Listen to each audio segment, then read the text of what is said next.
In the early morning hours of July 16, 1992, in Cincinnati, Ohio, 6 police officers would be found dead, all killed within 36 hours, all shot with military precision in coordinated attacks across Hamilton County, all connected to the same incident, the shooting death of an unarmed 17-year-old black teenager 4 months earlier. The Cincinnati Police Department would need less than a day to identify the killer, but in the streets of Over the Rhine, in the black churches, in the community centers, everyone already had an opinion. Some called him a terrorist, some called him a hero, some called him a grieving father who'd been pushed past the breaking point.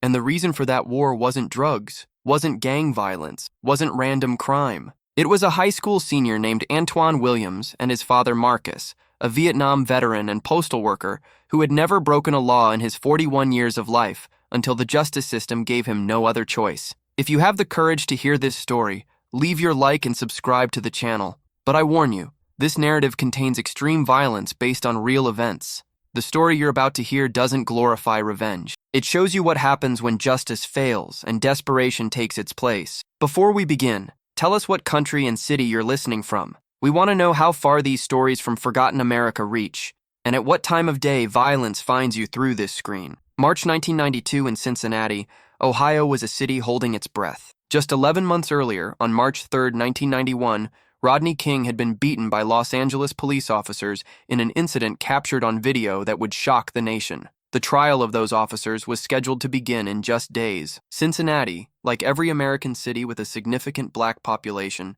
was watching, waiting, wondering if justice would finally be served for police brutality. Over the Rhine, a neighborhood 3 miles north of downtown Cincinnati, was ground zero for the city's racial tensions. Once a thriving German immigrant community, by 1992 it had become 70% black, with median household income of $11,000 annually, unemployment over 30%, and the highest crime rate in Hamilton County. The temperature in mid-March averaged 52 degrees Fahrenheit, early spring cold that seeped into your bones. The air smelled like car exhaust from I-75 running along the neighborhood's western edge, fried chicken from carryouts on every corner, and that particular scent of urban poverty, a mixture of heating oil, garbage, and resignation. During the day, you'd hear gospel music from storefront churches, kids playing basketball on cracked concrete courts, the bass from car stereos playing hip-hop, Public Enemy and NWA talking about police brutality and systemic racism. At night came sirens,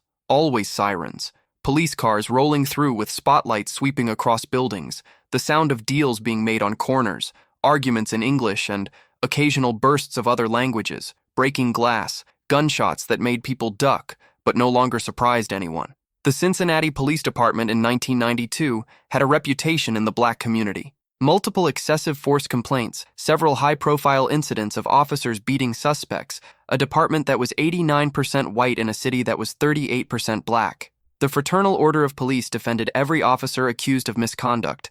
The city government backed the police union, and the Hamilton County prosecutor had never successfully convicted a Cincinnati police officer for excessive force, not once in the previous decade. This was the environment where the Williams family was trying to build a life, trying to believe that hard work and following rules meant safety. They were wrong about that.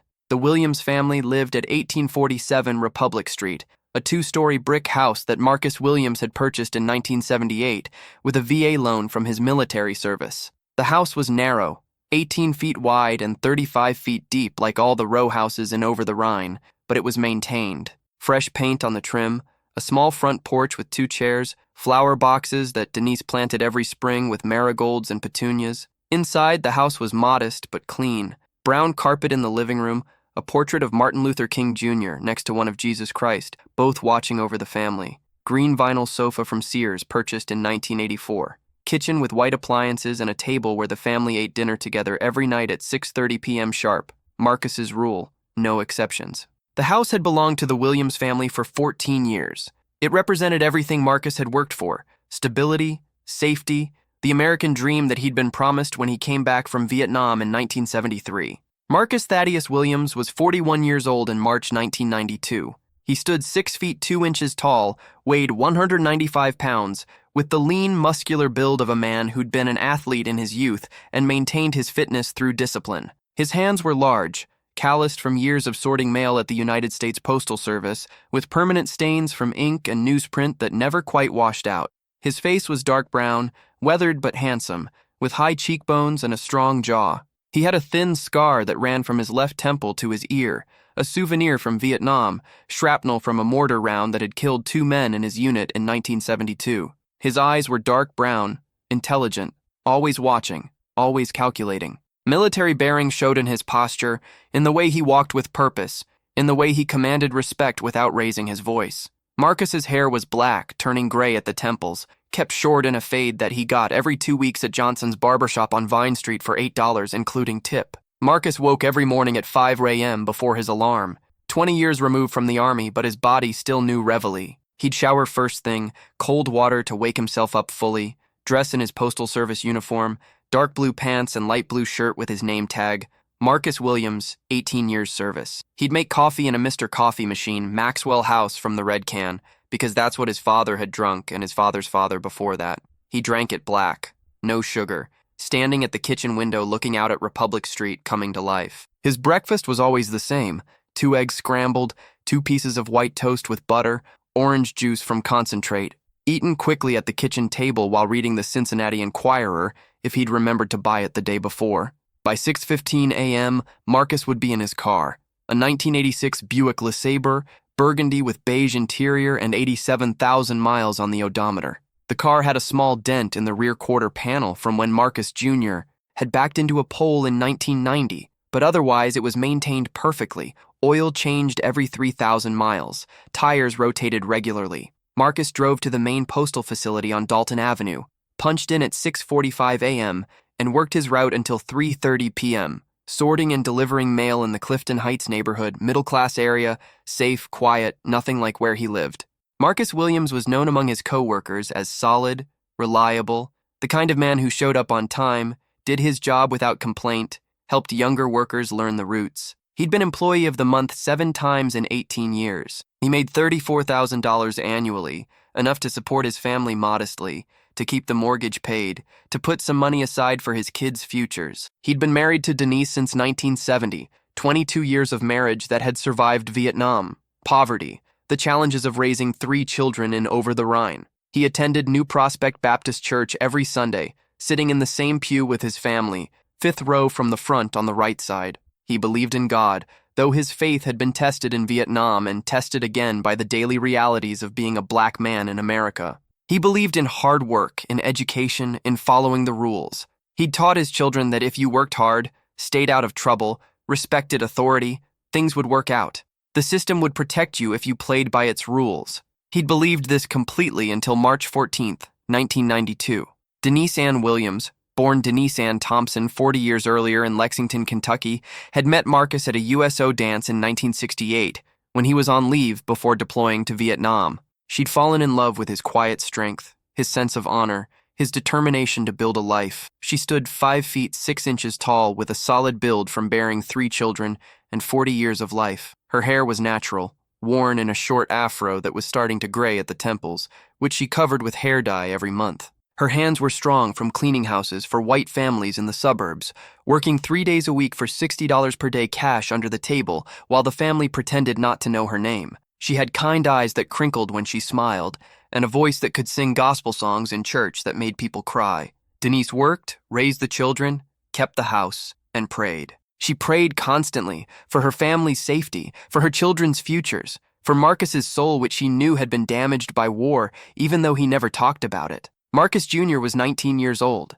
the oldest child, working full-time at a warehouse while taking night classes at Cincinnati State Technical College, studying HVAC repair. He stood 6 feet tall like his father, with the same build, the same serious expression. He'd stayed out of trouble his whole life, never arrested, never in a gang, working toward a certificate that would get him into the Union, would give him a career, a future. He drove a 1982 Chevrolet Cavalier that he'd bought himself, brown with rust spots and 156,000 miles, but it ran. He was engaged to a girl from church, Sharon Mitchell, wedding planned for July 1993. He represented everything Marcus had worked for, a son making it, getting out, building something better. Antoine Darius Williams was 17 years old, a senior at Withrow High School. He stood 6 feet tall, weighed 160 pounds, all of it skinny teenage awkwardness, long limbs that he hadn't quite grown into yet. He had his father's face, but his mother's eyes, warm and expressive.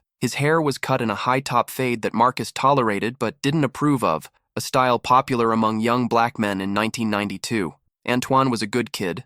Not perfect, but good. He'd gotten caught shoplifting a candy bar from a convenience store when he was 15. Charges dropped after Marcus made him apologize and pay for it. He'd been suspended from school once for fighting, defending a smaller kid from bullies. He smoked marijuana occasionally with friends, typical teenage experimentation that terrified Denise and disappointed Marcus. But he was fundamentally decent. He made B's and C's in school, played JV basketball, had plans to attend Cincinnati State like his brother, maybe study auto mechanics. He had a girlfriend, Tamika Johnson, sweet girl from church that Denise approved of.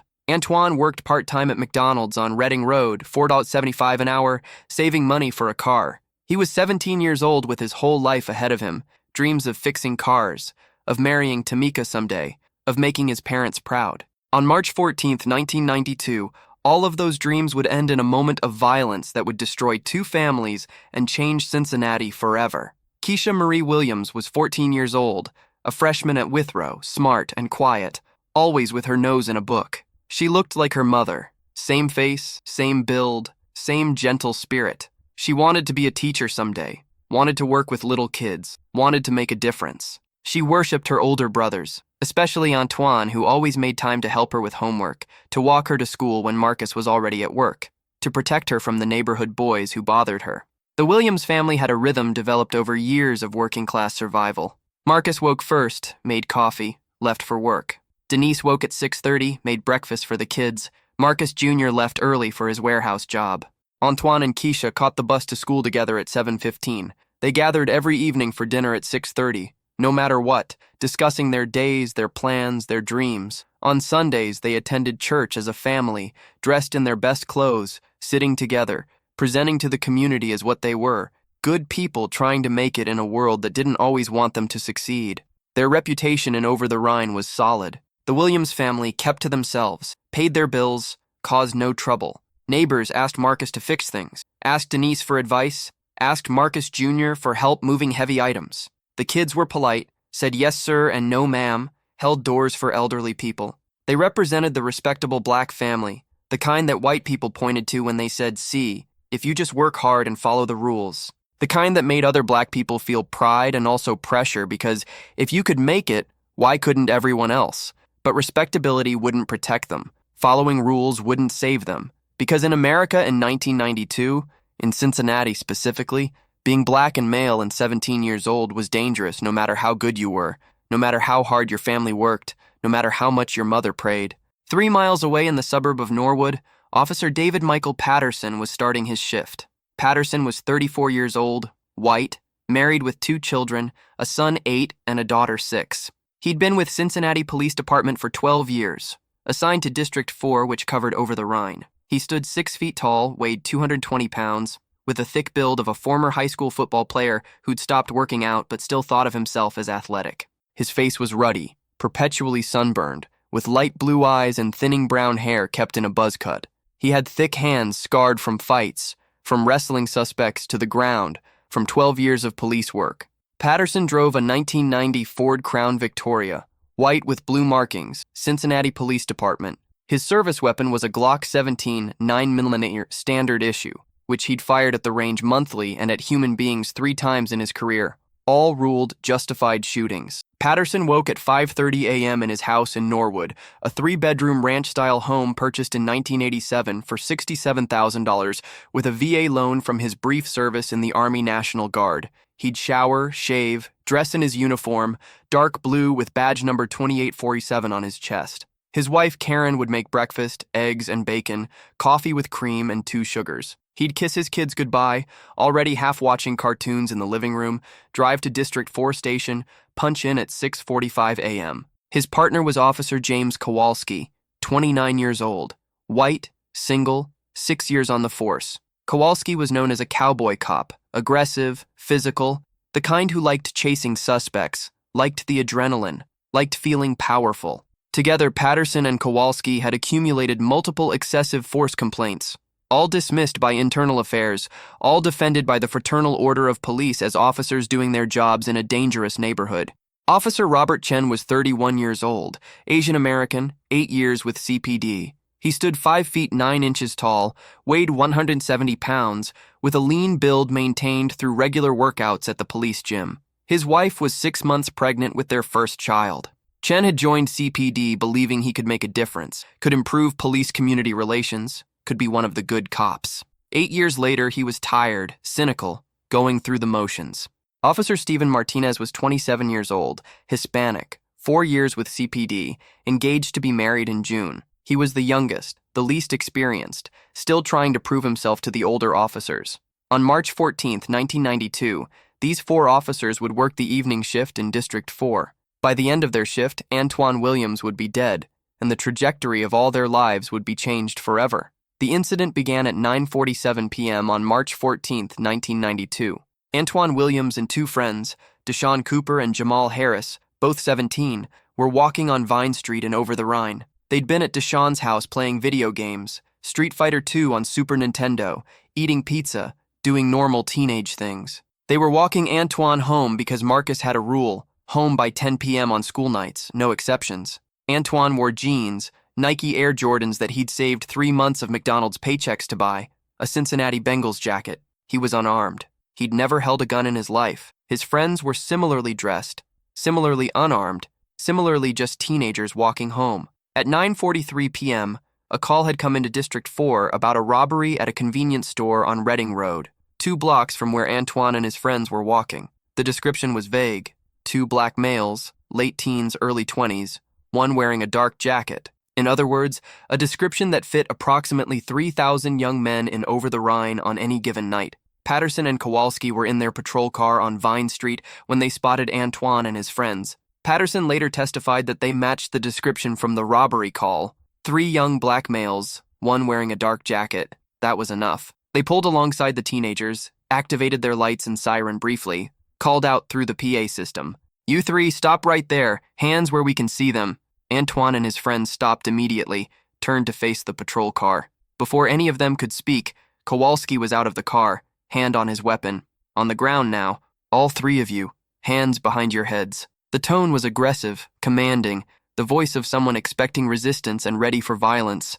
Antoine felt his heart hammering. He'd been stopped by police before, 3 times in his 17 years, each time terrifying, each time walking away thanking God he'd survived. He knew the rules, the unofficial rules that black parents taught their children. Keep your hands visible. Don't make sudden movements. Say yes, officer, and no, officer. Don't talk back. Don't run. Cooperate completely and pray they let you go. But Deshaun panicked. Later, he would say he didn't know why. Just something in Kowalski's voice, something in the way the officer had his hand on his gun, something in the air that felt like death. Deshaun ran, just turned and ran down an alley between buildings. It was the worst decision of his life, but it was already made. Kowalski shouted.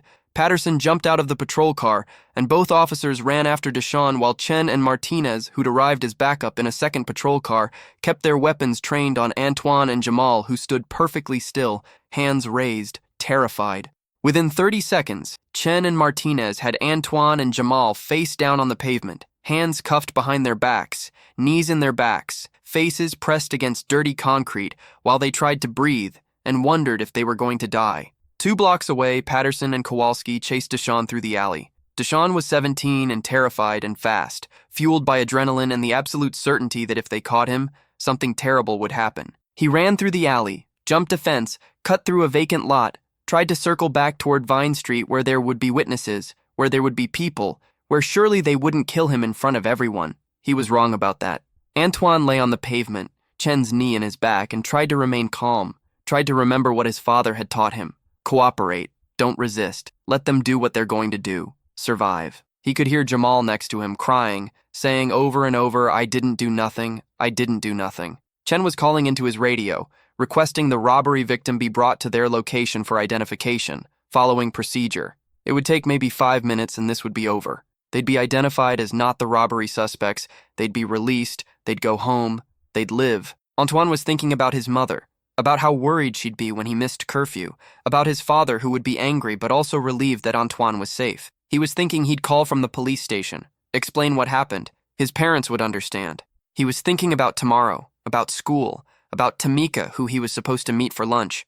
He was thinking about his whole life stretching ahead of him. He wasn't thinking about dying because why would he? He'd done nothing wrong. Patterson and Kowalski cornered Deshawn in a parking lot behind a laundromat. Deshawn stopped running, put his hands up, shouted, "Don't shoot. I'm not armed. I didn't do anything." Patterson and Kowalski approached with weapons drawn, ordered Deshawn to the ground. Deshawn complied immediately, got on his knees, then face down, hands behind his back. Kowalski handcuffed him, yanked him to his feet, slammed him against a brick wall just to establish dominance, to punish him for running, to remind him who had power here. "You stupid kid," Kowalski said. "You run from police. You make us think you're guilty. You could have got yourself killed." Deshawn was crying now, terrified, saying over and over, I'm sorry, I just got scared." Patterson called it in, suspect apprehended, bringing him back to location of stop. They walked Deshawn back toward Vine Street, roughly, pushing him whenever he didn't move fast enough, enjoying his fear. When they arrived back at the location where Chen and Martinez had Antoine and Jamal still face down on the pavement, the robbery victim had arrived. She was a Korean woman in her 50s who owned the convenience store. She looked at the three teenagers, all of them now cuffed, all of them terrified, and shook her head. "Not them," she said. "The ones who robbed me were older, bigger, not these kids." The four officers looked at each other. They'd made a mistake. These teenagers hadn't committed the robbery. They'd been stopped, cuffed, terrified, held at gunpoint, all for nothing. Chen and Martinez uncuffed Antoine and Jamal, helped them to their feet, brushed dirt off their clothes. Chen started to apologize, to explain about the robbery call, to say this was just procedure, just them doing their jobs. Antoine and Jamal said nothing, just nodded, eyes down, wanting only to leave, to get away from these men with guns.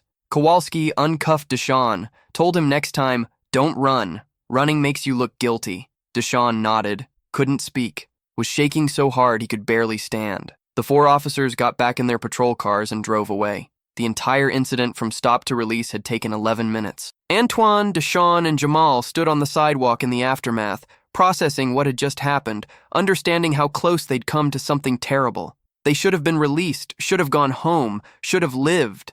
But Officer Patterson made a decision. As he drove away, he looked in his rearview mirror and saw the three teenagers still standing there. Saw Antoine say something that made the other two laugh. Saw them walking away like nothing had happened.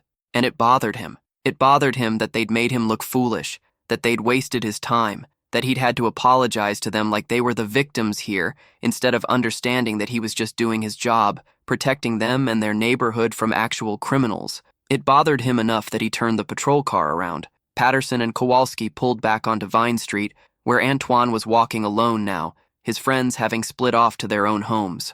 Patterson activated his lights again, pulled alongside Antoine, who stopped immediately, confused.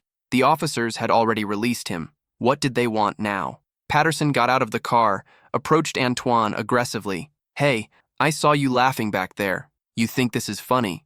Antoine shook his head. "No, sir. I wasn't laughing at you. I was just... You think it's funny that we have to stop you, that we have to make sure you're not the ones robbing stores, stealing from hardworking people." "No, sir, I understand. I'm sorry if..." Patterson stepped closer, invaded Antoine's personal space, used his size to intimidate. "You match the description of robbery suspects. We have every right to stop you, to question you, to make sure you're not criminals. And when we stop you, you comply immediately. You don't run, you don't give us any lip, you don't laugh, you certainly don't have an attitude. You understand me." Antoine understood this had nothing to do with the robbery anymore. This was about power, about reminding him of his place, about punishment for the crime of existing while black and over the Rhine. "Yes, sir, I understand. I'm sorry. Can I go home now? My curfew is..." "I don't care about your curfew," Patterson said. "I care about respect. So you're going to stand here until I decide you can go, and maybe next time you won't think this is so funny." Antoine stood there, hands at his sides, eyes down, waiting for permission to walk home. 30 seconds passed, a minute.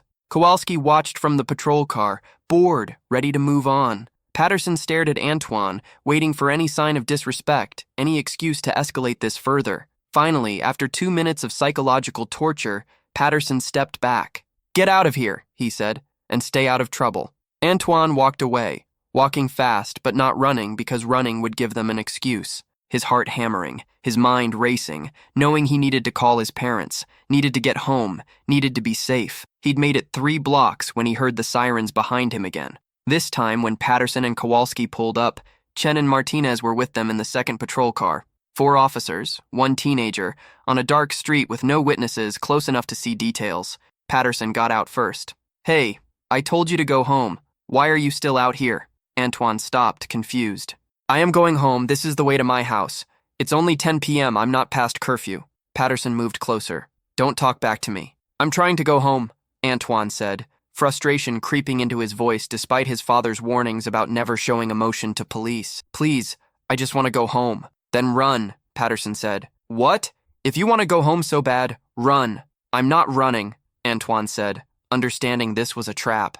"Good idea," Kowalski said, approaching from the side. "Because if you run, we'll assume you're guilty of something, and then things get complicated." Antoine stood perfectly still, trapped between wanting to leave and knowing that any movement could be interpreted as aggression or flight. He could feel the situation spiraling, could feel violence in the air, could sense that these men wanted an excuse. "I haven't done anything wrong," he said quietly. "I just want to go home to my family." "We'll determine whether you've done anything wrong," Patterson said. "Turn around, hands on the wall." Antoine complied, put his hands against a brick wall, let Patterson pat him down for weapons, even though they'd already searched him 15 minutes earlier. Patterson found nothing, because there was nothing to find. "Turn back around," Patterson said. Antoine turned, saw all 4 officers watching him, saw their hands near their weapons, saw his death in their eyes. Later, Chen would testify that Antoine reached toward his waistband. Later, Martinez would testify that Antoine made a threatening movement. Later, Kowalski would testify that Antoine ignored commands to show his hands. Later, Patterson would testify that he feared for his life and the lives of his fellow officers. But in the moment, what happened was this. Antoine stood with his hands at his sides, frozen with fear. Patterson drew his weapon. Antoine's hands shot up immediately, palms out, universal gesture of surrender. "Don't shoot," Antoine said. "I didn't do nothing. Please don't shoot." Patterson fired first. 1 shot striking Antoine in the left side of his chest. Antoine stumbled backward, hands still up, his mind not yet processing that he'd been shot, his body not yet feeling pain, just impact, just wrongness. Kowalski fired second, 2 shots, 1 missing, 1 striking Antoine in the right shoulder. Chen fired third, 3 shots, 2 hitting Antoine in the abdomen, 1 in the left leg. Martinez fired last, unloading his weapon in panic. 6 shots, 3 hitting Antoine in the back as he fell, as he tried to turn away, as his 17-year-old mind finally understood that he was dying. Antoine Williams fell onto the pavement at 10:04 p.m. on March 14, 1992. 17 shots had been fired in 4.2 seconds. 8 bullets had hit him. He lay on the sidewalk bleeding from multiple wounds, trying to breathe, trying to understand. His last thought, witnesses would later say, was that he tried to say, "Tell my mom, I'm sorry." He didn't finish the sentence. He died there on Vine Street, 6 blocks from his home, 6 minutes past his curfew, guilty of nothing but being born black in America. The call came to the Williams house at 10:37 p.m. Marcus answered on the 3rd ring, his voice already tight with worry because Antoine was 37 minutes late for curfew, and Antoine was never late, never without calling, never without explaining. "This is Detective Raymond Foster with Cincinnati Police Department," the voice said. "Am I speaking with Marcus Williams?" "Yes, this is Marcus Williams. What's this about? Is this about my son? I need you and your wife to come to University Hospital immediately. There's been an incident involving your son Antoine." "What kind of incident?" Marcus asked, his voice steady, but his hand gripping the phone so hard his knuckles went white. "What happened? Where is he?" "Sir, I need you to come to the hospital. I can't discuss details over the phone. Is he hurt? Is my son hurt? Sir, please just come to the hospital as quickly as possible. Drive safely." The line went dead. Marcus stood holding the phone for 5 seconds, his military training kicking in, his mind processing information and coming to the conclusion he didn't want to accept. They wouldn't tell him details. They wanted him at the hospital. Something terrible had happened. Denise came down the stairs, saw his face and knew. Her legs gave out, and she sat down hard on the steps, making a sound that wasn't quite a scream, wasn't quite a moan, just pure animal pain. Marcus Jr. came out of his room, saw his parents, and understood without being told. They drove to University Hospital in silence, Marcus behind the wheel of the Buick, driving exactly the speed limit because getting pulled over would delay them. Driving with his hands at 10 and 2, his back straight, his face blank because if he allowed himself to feel anything, he would break, and he couldn't break yet, not until he knew. The hospital was 6 miles from their house. It took 13 minutes to drive there. During those 13 minutes, Marcus prayed for the first time since Vietnam. Please God, let my boy be alive. I'll do anything, give anything, take anything. Just let him be alive, please. They arrived at 10:52 p.m. A police officer was waiting at the emergency room entrance, clearly told to watch for them. Mr. and Mrs. Williams, he said, please follow me. They were led to a small room off the main emergency department. Marcus had been to enough military hospitals, had delivered enough death notifications in Vietnam to know what this room was. This was where they told families that their loved ones were gone. This was the grief room. Detective Foster was there, a white man in his late 40s with kind eyes that couldn't hide what he was about to say. A hospital chaplain was there, a black woman in her 60s who reached for Denise's hand. Marcus remained standing, his back to the wall, his military training telling him to secure the perimeter, to have an exit route, to prepare for combat, even though the combat was already over and lost. Mr. and Mrs. Williams, Detective Foster began, I'm so sorry to inform you that your son Antoine was involved in an officer-involved shooting tonight at approximately 10:04 p.m. He sustained multiple gunshot wounds. The paramedics and emergency room doctors did everything possible, but I'm sorry to tell you that Antoine didn't survive. He passed away at 10:19 p.m. Denise screamed. It was a sound Marcus had heard in Vietnam, the sound of women in villages after soldiers had gone through, the sound of mothers finding dead children, the sound of pure grief, unfiltered by civilization or restraint. She collapsed forward, and the chaplain caught her, held her while she screamed and screamed. Marcus Jr. was crying, big silent tears running down his face, his body shaking. Marcus stood perfectly still. His face showed nothing. His body remained at attention. His hands hung at his sides. He looked at Detective Foster and said in a voice that was perfectly calm, perfectly controlled, I need to see my son. They took him to the morgue.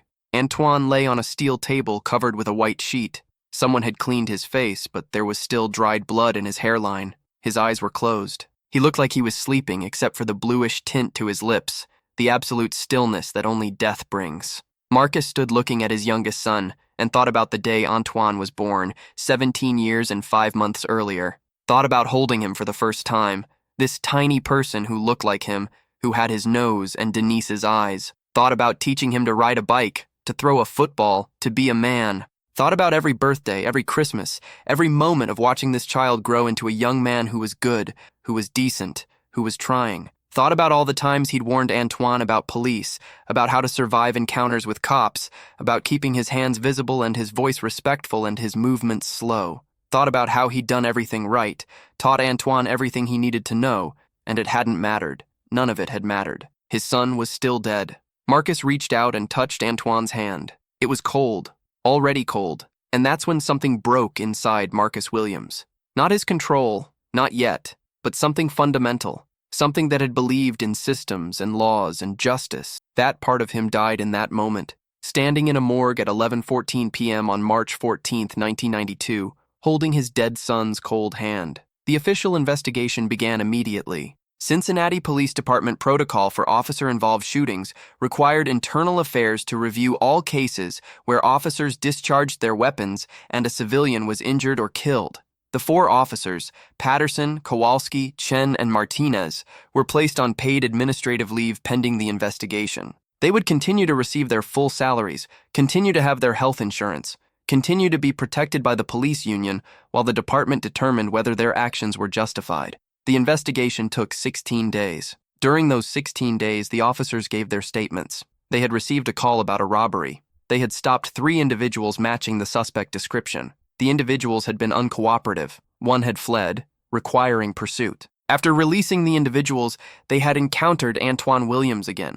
Williams had been acting suspiciously. He had refused to comply with lawful orders. He had made a threatening movement toward his waistband. All 4 officers had perceived an immediate threat to their lives. They had fired in self-defense. The shooting was tragic but justified under department policy and Ohio law regarding use of deadly force. The investigation found no weapon on Antoine Williams. No gun, no knife, nothing that could be construed as a weapon except his hands, his body, his black skin, which in America has always been weapon enough to justify killing. The investigation found that 17 shots had been fired, that 8 had struck Antoine, including 3 in the back, that Antoine had been 6 blocks from his home, guilty of no crime, threatening no one. But the investigation also found that the officers had followed protocol. They had given commands. They had perceived a threat.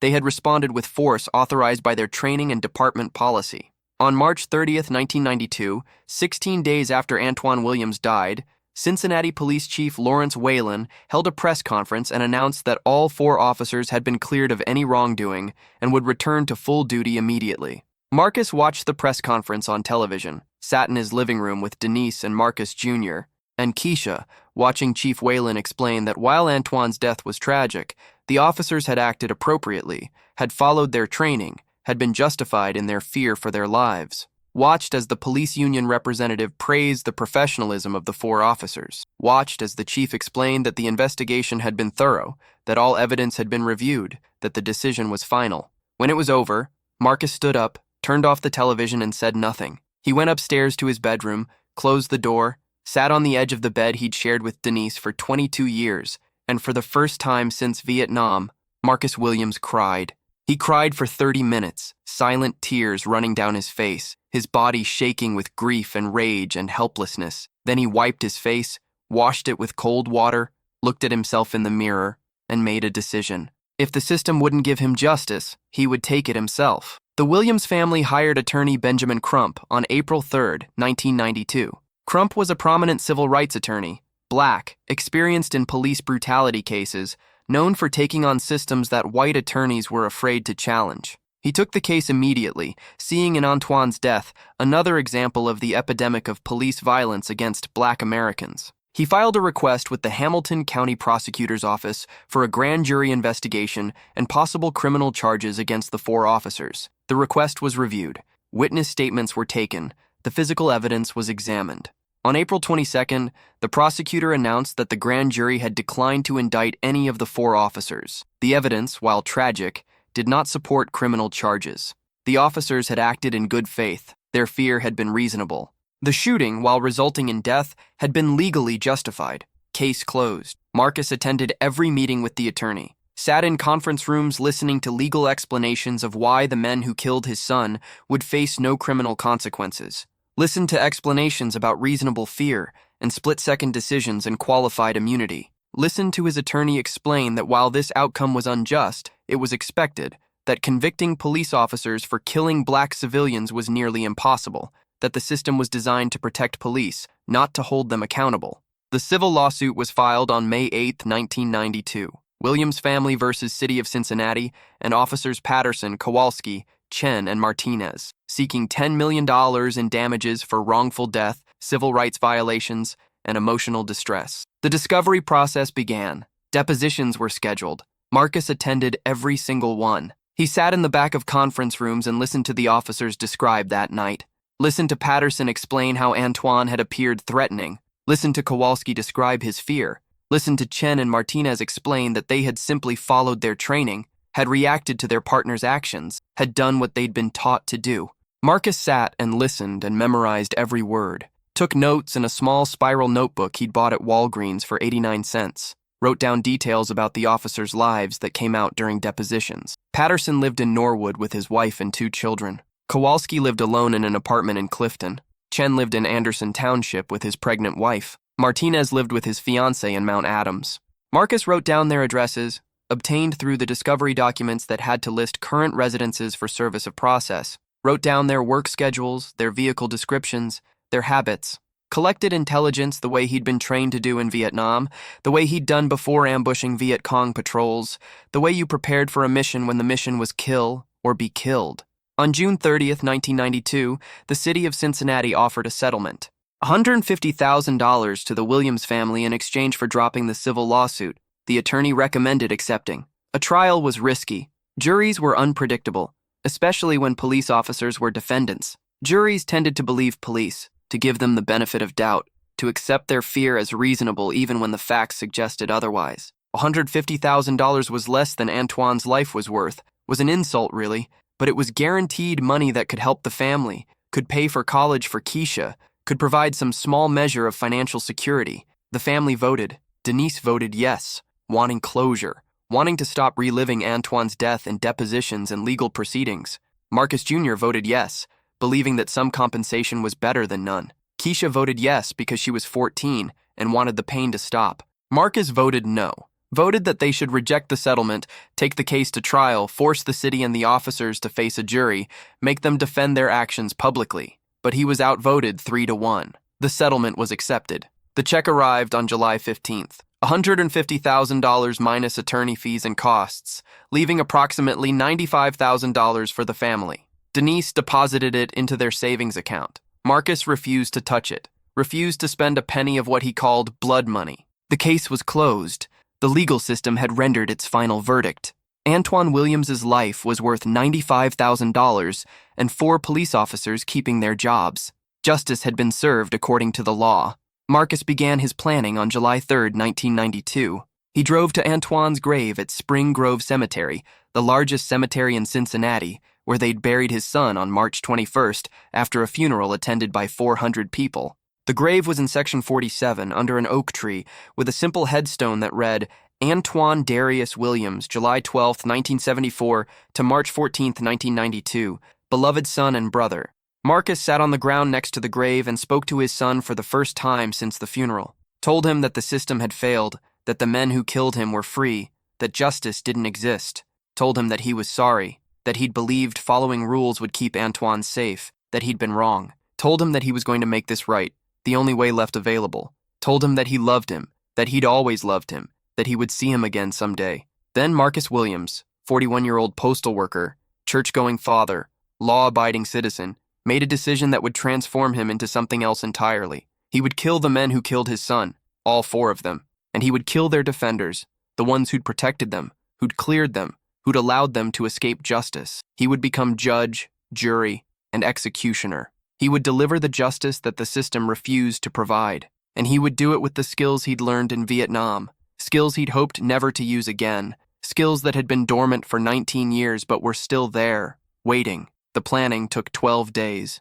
Marcus approached it the way he'd been trained, methodically, professionally, like a military operation. He began with surveillance. Each day after finishing his postal route at 3:30 p.m., Marcus would drive to various locations in Cincinnati and observe his targets. He knew their addresses from the civil lawsuit discovery documents. He knew their work schedules from the same source. He spent hours sitting in his Buick, parked on streets where he wouldn't be noticed, watching. He watched Patterson leave his house in Norwood each morning at 6:15 a.m., kiss his wife goodbye, drive his personal vehicle, a Ford F-150, to District 4 station. Watched him leave work at 4:30 p.m., stop at a bar called O'Malley's on Montgomery Road twice a week, drink for an hour, then drive home.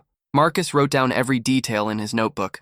Monday through Friday, same routine. Saturday and Sunday, Patterson's days off. He stayed home mostly, did yard work, took his kids to the park. Routine created vulnerability. Predictability created opportunity. Marcus learned Kowalski's patterns next. Apartment in Clifton.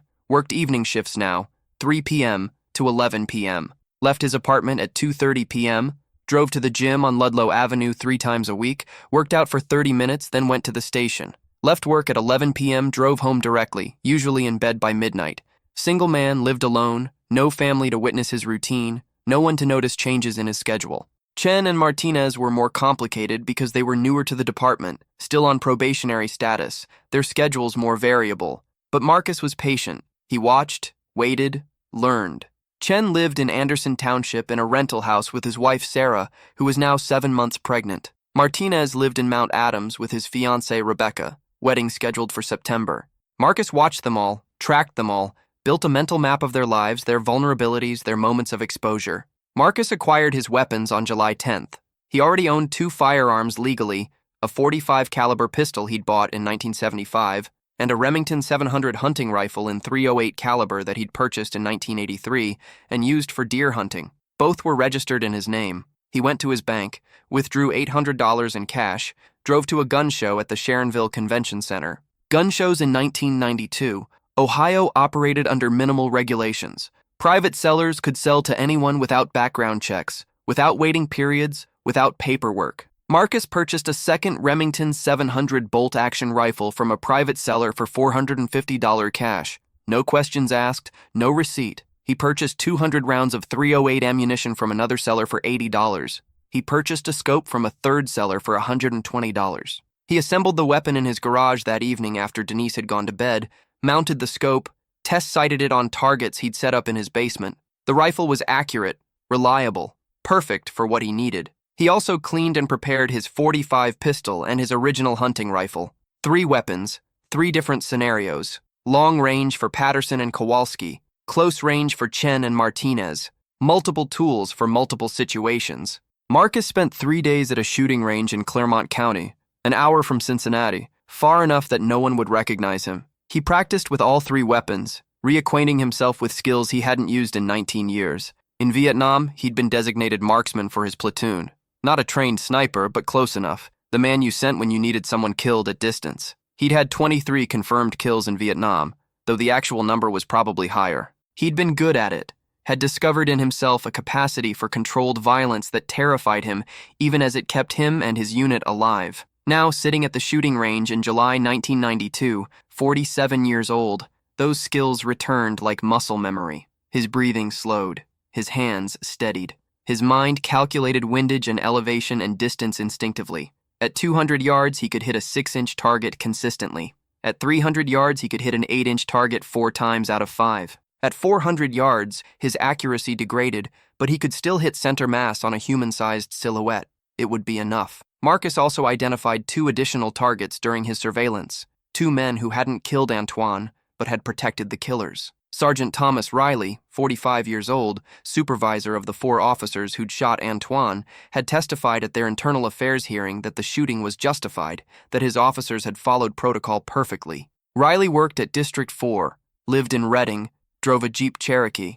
The 6th target was Officer Michael Brennan, 38 years old, Patterson's former partner and close friend, who had testified as a character witness during the civil lawsuit depositions, describing Patterson as a good cop, a family man, someone who would only use lethal force if absolutely necessary. Brennan lived in Norwood, 3 blocks from Patterson, worked District 5, had 2 children and a wife. Marcus struggled with these targets. Riley and Brennan hadn't pulled triggers. They hadn't killed Antoine, but they'd defended the men who had. They'd helped them escape justice. They'd made it possible for killers to walk free. In Marcus's mind, shaped by military logic and grief and rage, they were complicit. They were part of the system that had murdered his son. They had to die. He added them to his list. Marcus wrote a letter to Denise on July 14th. Sealed it in an envelope marked, "Open only if something happens to me." Placed it in his sock drawer, where she would find it eventually. The letter explained everything. Explained that he loved her, that he'd tried the legal way and it had failed, that he couldn't live knowing Antoine's killers were free. Explained that what he was about to do was murder, that he knew this, that he accepted responsibility. Explained that she should tell police he'd acted alone, that she'd known nothing, that he'd hidden his plans from her. Told her to take care of Keisha, to make sure Marcus Jr. stayed out of trouble, to live a good life. Told her he was sorry for the pain this would cause, sorry for choosing vengeance over family, sorry for breaking his promise to grow old with her. Told her he'd see her again someday, that he'd see Antoine again, that they'd all be together. Signed it, your husband, Marcus. He put on his postal uniform on July 15th at 5:30 a.m. like always. Kissed Denise goodbye like always. Went to work, sorted mail, delivered his route in Clifton Heights like always. Everything was normal. Everything was routine. At 3:30 p.m., he punched out, got in his Buick, and drove not home but to a storage unit he'd rented 3 days earlier on Reading Road. Inside the storage unit were his 3 weapons, his ammunition, dark clothing, gloves. At 4:00 p.m., Marcus Williams transformed from postal worker into soldier, into hunter, into killer. Target 1 was Officer James Kowalski. Marcus had planned this carefully. Kowalski left his apartment at 2:30 p.m. to go to the gym before his 3-hour p.m. shift. But today was July 15th, a Wednesday, one of Kowalski's gym days. Marcus had been tracking his routine for 12 days and knew Kowalski never missed Wednesday gym sessions. Marcus positioned himself on the roof of a building across from Kowalski's apartment complex at 1:00 p.m. The building was scheduled for demolition, was empty, easy to access through a broken rear door. The roof gave him a clear line of sight to the parking lot below where Kowalski's personal vehicle, a black Chevrolet Camaro, was parked. Marcus set up his rifle, waited. At 2:28 p.m., Kowalski emerged from his apartment building, gym bag over his shoulder, keys in his hand. He walked toward his Camaro, unlocked it, threw his gym bag in the back seat. As he moved to get into the driver's seat, Marcus fired. One shot at 185 yards. The bullet struck Kowalski in the left side of his head just above the ear. Kowalski collapsed beside his car, dead instantly, his brain destroyed by the .308 round that had entered one side of his skull and exited the other, taking most of his brain matter with it. Marcus packed up his rifle, walked calmly down from the roof, got in his Buick parked 2 blocks away, and drove away. Time elapsed from shot to departure, 4 minutes. Kowalski's body was discovered by a neighbor at 2:43 p.m. Police were called. The death was initially investigated as a possible gang shooting, drug deal gone wrong, until someone checked Kowalski's ID and realized he was a Cincinnati police officer. Target 2 was Officer Steven Martinez. Marcus had learned Martinez's fiancée Rebecca worked at a bank in downtown Cincinnati, got off work at 5 p.m. every day. Martinez often picked her up from work. They'd get dinner together, then he'd drop her home before going to his evening shift, which didn't start until 7 p.m. Marcus waited in a parking garage across from the bank. He'd paid for 4 hours of parking, had been sitting in his Buick since 3:30 p.m. At 4:58 p.m., Martinez pulled up to the curb outside the bank in his Honda Accord. At 5:03 p.m., Rebecca came out, got in the passenger seat, leaned over to kiss Martinez. Marcus had positioned his car on the 3rd level of the garage with direct line of sight to the curb below. He didn't use the rifle this time.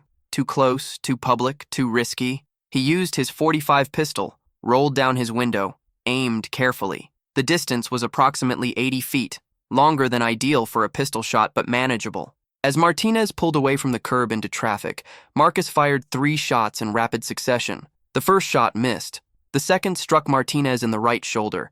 The third struck him in the neck, severing his carotid artery. Martinez's car veered left, collided with a parked vehicle, came to a stop in the middle of the street. Rebecca was screaming. Marcus started his car, drove calmly out of the parking garage using a different exit, merged into evening traffic, and disappeared. Martinez bled out in his car, while his fiancée held pressure on his neck and screamed for help. He died at 5:11 p.m. By 5:15 p.m., Cincinnati police realized they had 2 dead officers in less than 3 hours. Both had been involved in the Antoine Williams shooting. This was not coincidence. This was targeted assassination. The remaining officers, Patterson and Chen, along with Sergeant Riley and Officer Brennan, were immediately placed under protective custody. Cincinnati Police Department mobilized every available officer. FBI was called in. The 2 shootings were clearly connected, clearly planned, clearly the work of someone with training and purpose. The obvious suspect was Marcus Williams. Detective Foster went to the Williams home at 6:34 p.m. Marcus answered the door still in his postal uniform, looking tired, looking like a man who'd worked all day and just wanted dinner. Detective Foster asked where Marcus had been that afternoon. Marcus said at work, delivering mail. His supervisor could confirm. The supervisor was called, confirmed Marcus had been on his route until 3:30 p.m., had punched out at that time. What about after 3:30? Foster asked. Where were you between 3:30 and now? I went home, Marcus said. My wife can confirm. Foster looked at Denise, who nodded, face blank. Yes, she said. Marcus came home around 4:00 p.m. He's been here since. Foster didn't believe her, but had no evidence to contradict her. He asked to search the house. Marcus said no, not without a warrant. Foster left, frustrated, certain that Marcus was responsible, but unable to prove it. At 8:00 p.m. that night, Patterson, Chen, Riley, and Brennan were moved to a safe house in Norwood, all 4 officers in one location, easier to protect with limited resources. Marcus knew about the safe house. He'd been surveilling police communications, had purchased a police scanner from Radio Shack for $89. He'd heard the radio traffic about moving the officers, had heard the address, had driven past the house at 9:30 p.m. to confirm. It was a suburban home, typical Norwood neighborhood, quiet street, 2 patrol cars outside, 4 officers inside plus probably 2 more for security, 6 men with guns inside a fortified position. Direct assault would be suicide. Marcus didn't care. He'd killed 2 men already. He'd crossed a line he could never uncross. He was committed to seeing this through even if it meant dying in the process. He drove home, told Denise he loved her, kissed Keisha goodnight, shook Marcus Jr.'s hand. At 1:00 a.m. on July 16th, while his family slept, Marcus left his house for the last time as a free man. He drove to the safe house, parked 3 blocks away, walked through backyards, avoiding streetlights, moving like he'd been trained in Vietnam, low and slow and silent. He positioned himself in the backyard of a house directly behind the safe house, in shadows where the floodlights didn't reach. He had all 3 weapons with him, the rifle, the pistol, and his hunting rifle as backup. He waited until 2 a.m. when he knew the guards outside would be tired, when human alertness was at its lowest. At 2:14 a.m., Marcus lit a rag stuffed into a bottle filled with gasoline, a Molotov cocktail, and threw it through the rear window of the safe house. The window shattered. The bottle exploded. Fire erupted inside the house. Men shouted. The front door burst open and 2 patrol officers ran out, moving toward their cars to call for backup. Marcus shot both with his pistol from 40 feet away. Both went down. He moved forward toward the burning house. 3 men emerged from the front door. One was Chen, one was Brennan, one was a security officer Marcus didn't know. Marcus shot Chen center mass. 3 rounds. Chen fell. Shot Brennan in the chest. 2 rounds. Brennan fell. The security officer returned fire, bullets snapping past Marcus's head. Marcus took cover behind a car, waited for the officer to reload, rose and fired, hitting the officer twice. He went down. Inside the house, Patterson and Riley were trapped. Marcus could hear them yelling. He methodically fired rounds into the house through windows, providing covering fire for no one, just ensuring they stayed inside while the fire spread. At 2:18 a.m., the house was fully engulfed. Riley appeared at a second-story window, tried to jump, fell badly, broke his leg. Marcus walked over to where Riley lay on the ground, trying to drag himself away. Marcus stood over him. Riley looked up, recognized him. "Please," Riley said. "I have a family." "So did my son," Marcus said, and shot Riley in the head. Patterson made it out through the front door, his clothes on fire, his skin blistered. He rolled on the ground trying to extinguish the flames. Marcus walked up to him, stood over him as Patterson looked up with eyes full of pain and fear. "Antoine Williams," Marcus said. "Say his name." "Antoine Williams," Patterson gasped.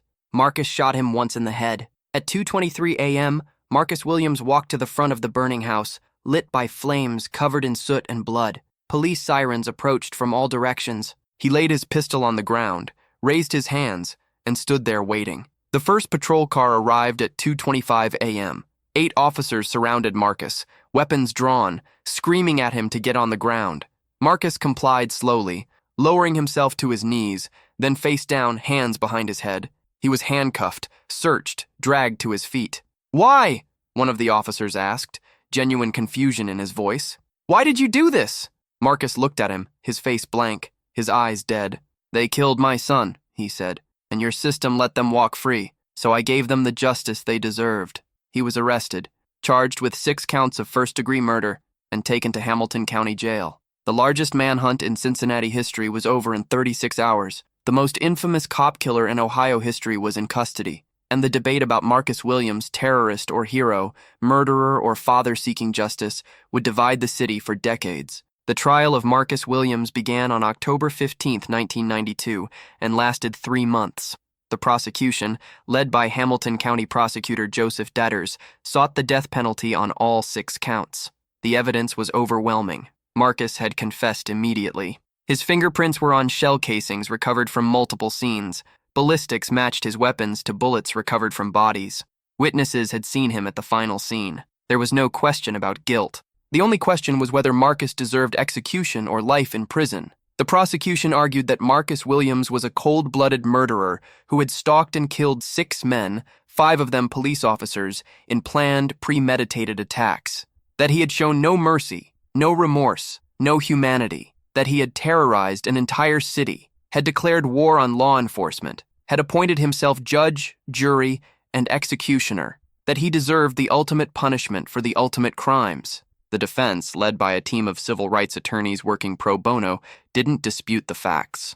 They argued temporary insanity, that Marcus had been driven mad by grief, that no father could remain sane after watching his son murdered and his son's killers walk free. They argued that the system had failed Marcus Williams so completely that he'd had no choice but to take justice into his own hands. They argued that while his actions were legally murder, they were morally justified, that any parent would have done the same, that the real criminals were the officers who'd killed an unarmed teenager and the system that had protected them. Marcus testified in his own defense on December 3, 1992. He took the stand and told the truth, no excuses, no apologies. Yes, he had killed those 6 men. Yes, he had planned it carefully. Yes, he had executed the plan with precision. No, he was not insane. He had known exactly what he was doing. He'd killed them because they had killed his son, because they had murdered Antoine and faced no consequences, because the law had failed and someone had to deliver justice. Would he do it again? Yes, without hesitation. Was he sorry? No, not for killing them. only for the pain it caused their families, families that didn't deserve to suffer any more than his family had deserved to suffer. But sometimes innocent people suffered. Sometimes there were no good choices. Sometimes you had to choose between submitting to injustice or fighting back knowing the cost. He'd chosen to fight. He'd accepted the consequences. He was ready to die if that was the sentence, but he would not apologize for avenging his son. The courtroom was silent when he finished. Some people were crying, some were nodding, some looked horrified. The jury deliberated for 4 days. On December 18, 1992, they returned a verdict: guilty on all 6 counts of first-degree murder. In the sentencing phase, the jury had to decide death penalty or life in prison without parole. They deliberated for 3 more days. On December 21st, they announced their sentence: death. Marcus Williams showed no reaction. He was led from the courtroom in chains. Denise was sobbing. Marcus Jr. held his mother while she broke apart. Keisha sat perfectly still, her face blank, traumatized beyond tears. Marcus looked back at his family once before they took him away. He mouthed the words, "I love you." Then he was gone. Marcus Williams has been on death row in Ohio for 32 years. He's now 73 years old. He's filed multiple appeals, all denied. He's become a cause célèbre in some circles, featured in documentaries, written about in books, held up as an example of a father driven to desperation by a racist justice system. Others call him a terrorist, a cop killer, a murderer who deserves to die. The debate has never ended. Denise Williams divorced Marcus in 1995, not because she stopped loving him, but because she needed to move forward, needed to provide stability for Keisha. She remarried in 2000, moved to Atlanta, works as a church secretary. She visits Marcus once a year, always on Antoine's birthday. Marcus Jr. became an HVAC technician, married his high school girlfriend Sharon in 1995, has 3 children. He lives in Columbus, Ohio, has never publicly discussed his father's crimes. Keisha earned her teaching degree, works in Atlanta teaching elementary school, has dedicated her life to helping children. She's never married, never had kids, still traumatized by losing her brother and watching her father become a killer. The families of the 6 men Marcus killed suffered too. Patterson's wife never remarried, raised their 2 children alone on police widow benefits and survivor's guilt. Kowalski's mother died of a heart attack 6 months after her son was murdered. Chen's wife Sarah gave birth to their daughter 2 months after Chen died, raised her alone, told her stories about the father she never met. Martinez's fiancée Rebecca struggled with PTSD, eventually moved to California, changed her name, tried to escape the memories. Riley's children grew up without a father. Brennan's wife became an advocate for police families, speaking at rallies about the dangers officers face. Everyone suffered. Everyone lost. Nobody won. The question that haunts Cincinnati still, that divides people still, is simple and impossible. Was Marcus Williams right? Did those 6 men deserve to die? Patterson and Kowalski had killed Antoine. They'd fired the shots. They'd ended his life. They'd been cleared by a system designed to protect them. By any moral standard, they bore responsibility for Antoine's death. But did that justify Marcus killing them? Chen and Martinez had also fired shots, had participated in the killing, but had they made independent decisions, or simply followed their training and their partner's lead? Were they as guilty as Patterson? Did they deserve the same punishment? Riley and Brennan hadn't fired any shots. They defended the shooters, testified for them, helped them escape justice. Did that make them murderers too? Did defending killers make you complicit enough to deserve death? Was Marcus a father driven mad by grief who couldn't distinguish between justice and revenge? Or was he a terrorist who decided that his pain justified killing 6 men, some of whom were only tangentially involved in his son's death? The answer depends on who you ask. In Black communities, many see Marcus as a hero, a man who fought back against a system that murders Black children with impunity. In police communities, many see him as evil incarnate, a cop killer who deserves no sympathy. Among legal scholars, opinions divide along ideological lines. Some argue the system failed Marcus Williams so completely that his actions, while illegal, were morally understandable. Others argue that vigilante violence, no matter how understandable, destroys the foundation of civil society. Both sides have points. The system did fail Marcus Williams. Antoine was killed unjustly. The officers were cleared despite shooting an unarmed teenager 8 times, including 3 shots in the back. The legal system protected the killers and provided no justice for the victim. That failure is real, is documented, is undeniable. But Marcus's response, killing 6 men, including 2 who hadn't been directly involved in Antoine's death, was disproportionate, was terrorism, created more victims, more suffering, more trauma, solved nothing. brought Antoine back to no one. Justice and revenge are not the same thing, though grief makes them feel identical. 32 years later, Marcus Williams sits in his cell on death row and believes he made the right choice. He's given multiple interviews over the years, always saying the same thing. He's not sorry. He'd do it again. Antoine's killers got exactly what they deserved. He's at peace with his actions even as he acknowledges the pain they caused. He's ready to die when Ohio finally executes him, whenever that may be. His only regret is the time he lost with Denise and Keisha and Marcus Jr., the grandchildren he's never held, the life he sacrificed.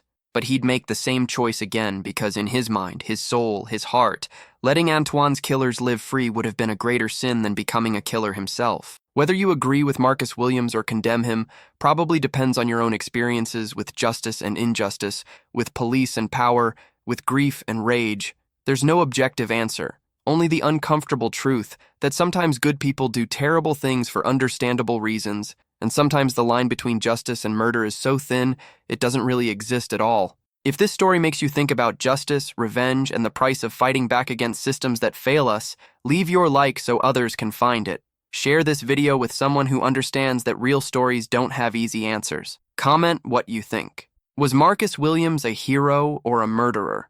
Did those 6 men deserve to die? Should the justice system have protected them? There's no simple answer, and that's exactly the conversation we need to have. Subscribe for more real stories that challenge what we think we know about right and wrong, because these stories aren't just from the past. Right now, somewhere in America, another family is being failed by a system that doesn't protect them.